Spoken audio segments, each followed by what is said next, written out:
everybody, it's Michael with Asymmetrical Preparedness. I hope you're having a wonderful, blessed day and recognize the fact that as Americans, we are truly blessed.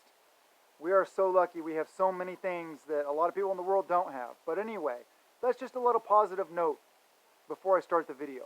Thank you for being here. I'm truly blessed by your presence here. Situational awareness and how it applies, kind of, tactical situation, high threat situation, stuff like that. I'll go into some stuff in regards to that. So situational awareness, that's knowing what's around you.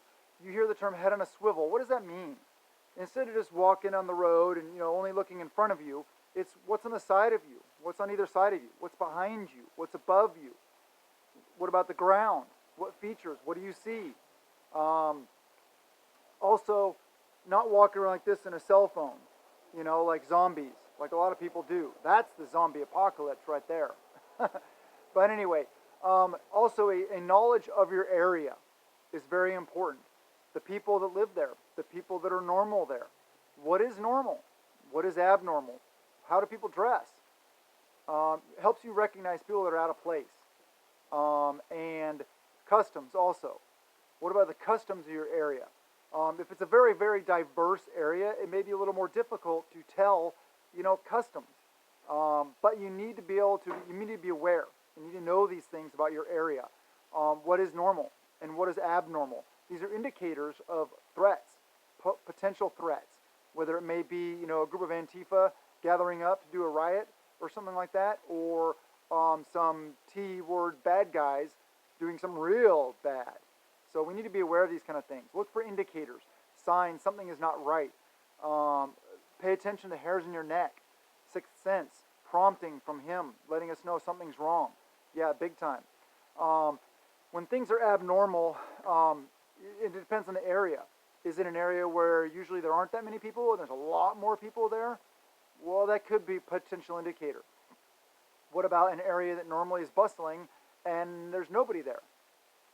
That can also be an indicator depending on the circumstances. Like overseas, out on patrol. You come around the corner, what normally is a bustling street market is empty. And it's in the middle of the day when it should be busy. That's a big time indicator something's not right. What about the locals going inside? They may know something's up. So pay attention to things like this. So the lack of people or the increase of people may be an indicator. And this isn't a fail-safe. There may be some reason. Maybe it's the Sabbath and everybody is inside praying or something. Who knows? It depends on a lot of things. Also, lack of sounds. If you're out in a rural area, what about animals? The animal sounds that you're used to hearing, that you know to be there, and they're silent. That could indicate a threat. That could, it may be another animal threat, but it could be a human threat also. Either way, it's a threat. So pay attention to animals. Unusual objects out of place, like trash bag on the side of the street or on the side of the trail or whatever it may be. Unless you live in San Francisco and that's normal, trash everywhere, or Seattle or Portland or all these other trashed, disgusting cities that are, going to crap basically. Normal. That could be an indicator of something. What about disturbed earth? That's a big one. On the side of the road? Yeah, could be a threat. What about, disturbed earth in conjunction with you see like some wires, some buried wires. That can be an indicator of a bad thing. I'm not going to use the words here because YouTube would be like, but you guys know what I'm talking about. So yeah, look at things like that. Also animal carcasses in unusual places, obviously. You see like the carcass of a cow or a dog sitting on the side of a suburban street. Well, that's not right. That's weird, right? Yeah, out of the ordinary. Absence of normal. The busy street that's not. Also traffic. Less traffic on the road. No traffic on the road. More traffic on the road than normal. If it's a holiday weekend, I get it. There's going to be more traffic. But if not, it may be an indicator. What about people that you're sitting there and you're walking around and you see this guy sitting at a sidewalk cafe or an outdoor eating restaurant, drinking coffee or something like that. But he's on a cell phone and he's way more observant than normal people are. Normal people are like this at their cell phone. They're not, like this, holding a cell phone with their eyes looking around and stuff like that. Pay attention to observant people. It may just be one of us. It may be a fellow prepper or an observant person, former military or something like that. It could be a spy. It could be a spook, something like that. Who knows? It could be an undercover cop on assignment. Who knows what it is? But it's probably not normal. It's something out of the ordinary. So pay attention to that. Pay attention to observers. What about that person on the roof? Why are they on the roof? In that area. That could be an indicator. Lack of zombies. I wrote down here in my notes. People walking around like this on their cell phones or just kind of walking, big cities. I see people like in New York and stuff like that always show the people walking on the street and they're just like straight ahead. They're not paying attention to anybody. They don't say hi to anybody. They don't interact with anybody at all. I'm not used to that. It's weird to me. But anyway, that would be suspicious to me. But that's normal there. So make sure you know what the normal is where you are and where you're going to be. Suspicious-looking vehicles also. What is that? I don't know. It depends on the area. If you are, that blacked out panel van or super blacked out windows and a large vehicle parked in front of a government building or something like that, that may not be okay. Or a blacked out vehicle with like really dark vehicles parked in front of the school, by the school playground or daycare or something like that. That could be, some pedos or something. Who knows? But hey, that's a threat still. Even if it's not a violent threat, it's still a threat. Well, that is a form of violence. But anyway, mitigation. How do you mitigate this? Avoidance is key. Avoiding these areas. If you see something like that, turn around, go the other way. Take a different route. Big time. Intelligence. Also, keeping your eyes and ears open. Listening to what people are saying. Listening to all these indicators. Paying attention to everything. Also, your judgment call.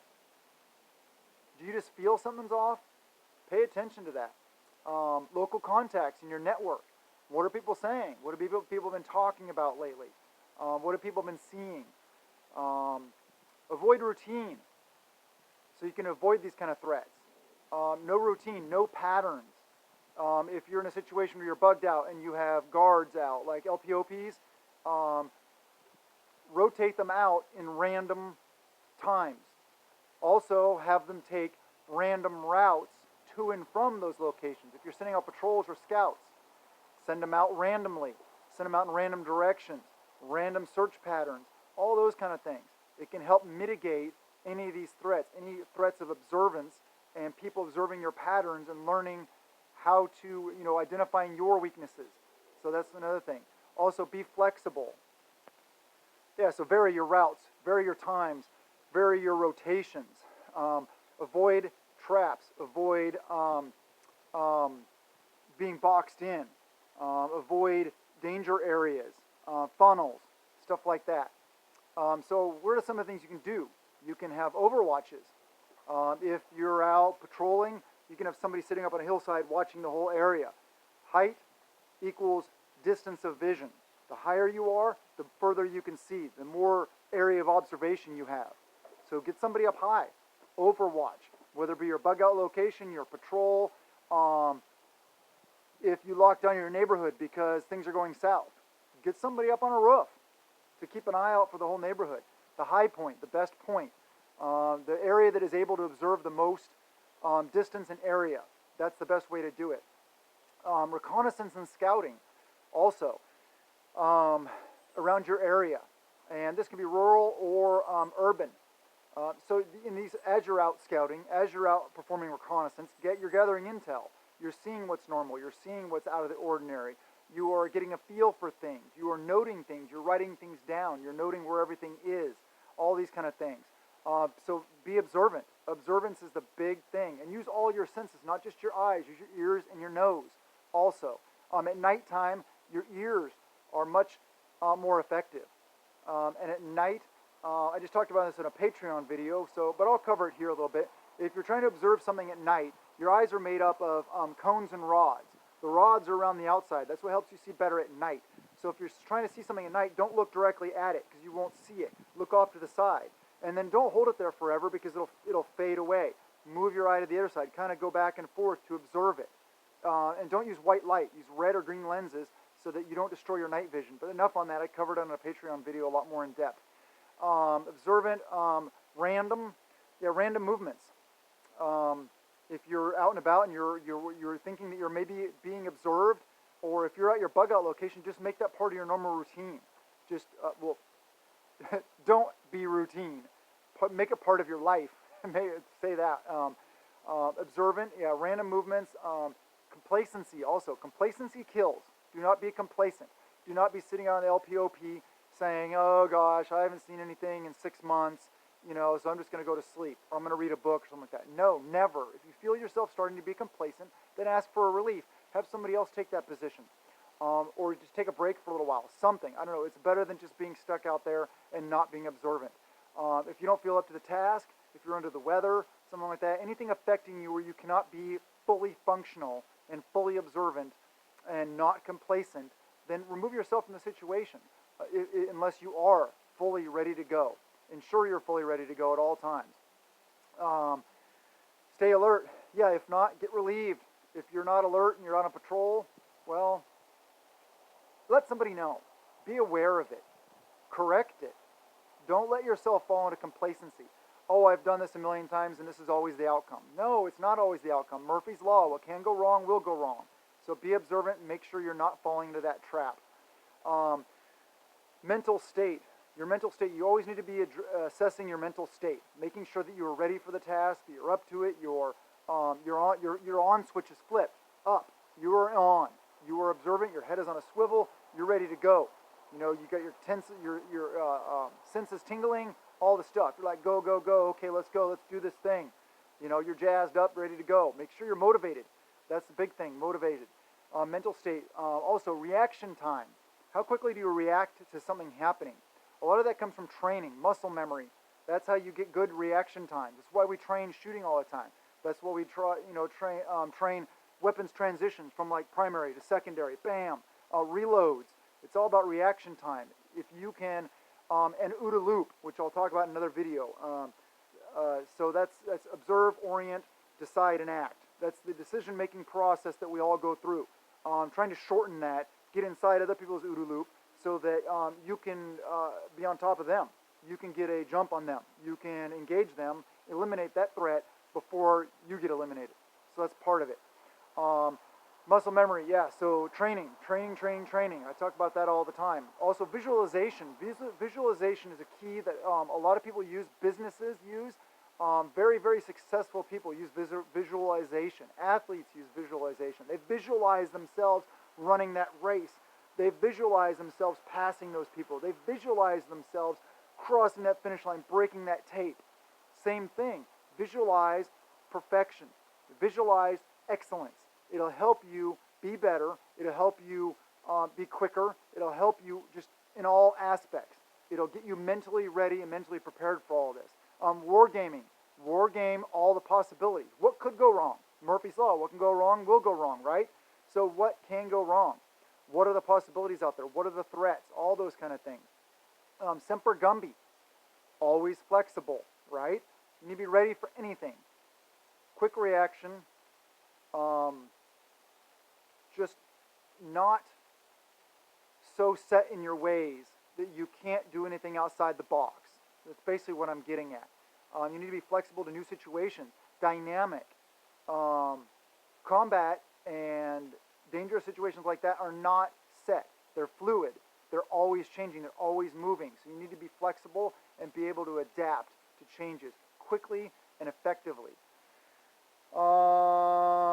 Spacing is key. If you're out moving with a group of people, don't be all bunched up. If you're all bunched up, you can be taken out very easily. Spacing is terrain dependent though. If you're in a wide open desert, the sand deserts, I'm talking about, not like high desert, but sand deserts. You can be spaced out really far from each other because you can still see each other. You got to have eyes on each other and stuff like that. But if you're in a heavily wooded terrain like here, you'll probably be spaced a lot closer. But you still need to have some separation. So that makes it more difficult for the enemy to engage you. Mental preparation, being ready for the use of violence. And I say use of violence, not use of force, because use of force is just a way to, I think, downplay the fact that you are being violent. You're using violence. That's important. Know what you're doing. if you are going to use violence, then you better be prepared for it. You better be using it. Just like I'm saying, violence, it needs to be reasonable, it needs to be proportionate, and it needs to stop the threat and not continue beyond that, or you're going to get yourself into some trouble. So those are some things to think about. If you're taking that step and becoming violent, make sure you're meeting these things. In a bad situation, in a high threat situation, the basic human reactions are fight, flight, or freeze. So they either freeze, they lock up and they don't do anything, and you can get killed. They flight, which means they run, they just run away, which is also not good, or they fight. That's what we want. We want fighters. There is a time to run away, yeah, tactical retreat, but you don't want to do that under the bad situation. You want to fight, and you want to be ready to fight. So part of this is mental. It's all mental preparation, training, muscle memory, all these kind of things. Escalation of force, like I said, escalation of violence, which is basically verbal, and then a show, which may mean just the fact that you have a gun. Then you use non-lethal, and then lethal. And I'm not saying you have to use that order. If somebody's coming at you with a gun, well, obviously you're not going to say, hey, stop. You're going to pull your gun and eliminate them, right? Yeah, you can skip steps, but those are the general steps in the escalation of violence. Anyway, I hope this video helps you guys. I hope you train on these things. I hope that you improve your ability to recognize, be aware, and have better overall situational awareness. It can save your life and the lives of those you care about. Always be observant. Always be looking at people. Be a people watcher, and just be observant and prep a little every day. I love you guys, and blessings to you and yours.